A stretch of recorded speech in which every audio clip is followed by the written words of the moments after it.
এখানে দেওয়া আছে √6 minus √6 minus √6 minus dot dot dot dot infinity পর্যন্ত চলবে। তো এটার মান কত হবে? তো এক্ষেত্রে আমাদের একটা নিয়ম রয়েছে। নিয়ম কি? তো রুটের মধ্যে যদি এরকম রুট থাকে এবং সেটা ইনফিনিটিতে যদি শেষ হয়, অসীম পর্যন্ত যায়, তাহলে আমাদের কি মনে রাখতে হবে?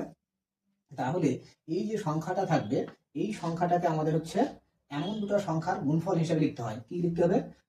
তো পরপর যেন দুটো সংখ্যার গুণফল হিসেবে লেখা যায়। তাহলে 6কে আমরা কত লিখতে পারি? 2 ইন্টু 3। তো এই দুটো সংখ্যা পরপর। তাহলে এবার এক্ষেত্রে তাহলে সঠিক উত্তর এই দুটোর মধ্যেই হবে। তো যদি এখানে বিয়োগ থাকে তাহলে আমরা ছোট মানটা নিয়ে নেব। বিয়োগ থাকলে আমরা কি নেব? বিয়োগ থাকলে আমরা হচ্ছে ছোট ভ্যালুটা নিব। তাহলে এক্ষেত্রে আমাদের এইটার সঠিক উত্তর কত হবে? এর সঠিক উত্তর হবে 2। তো এর পরের কোশ্চেনটা 5 নম্বর কোশ্চেন, এটা 4 নম্বর ছিল। তো 5 নম্বর কোশ্চেনটা কি আছে? 5 নম্বর কোশ্চেনটা একই জিনিস আছে এখানে। তাহলে মাইনাসের জায়গায় কি আছে? প্লাস আছে। তাহলে আমি প্লাস দিয়ে করছি। এটা তাহলে কত হবে? প্লাস দিয়ে করলে একই টাইপের। একটু আগে কি বললাম? মাইনাস থাকলে ছোট মানটা নিব, আর যদি প্লাস থাকে তাহলে প্লাস থাকলে আমরা কি করব? বড় মানটা নিব। প্লাস থাকলে বড় মানটা নিব, অর্থাৎ 3 নিয়ে নেব। তাহলে এই উত্তরটা কত হবে? 3। তো এই ক্ষেত্রে সঠিক উত্তর আমাদের হলো অপশন বি। 5 নম্বরের সঠিক উত্তর বি।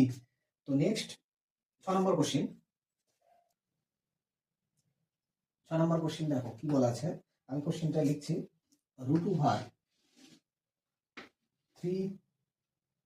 √3 তো ডট ডট ডট করে ইনফিনিটি অসীম পর্যন্ত আছে।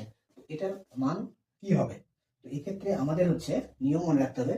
যদি রুটের মধ্যে একাধিক রুট থাকে এবং সেটা হচ্ছে ইনফিনিটি পর্যন্ত চলে, তাহলে রুটের ভেতর যে সংখ্যাটি থাকবে আমাদের সেটাই উত্তর হয়ে যাবে।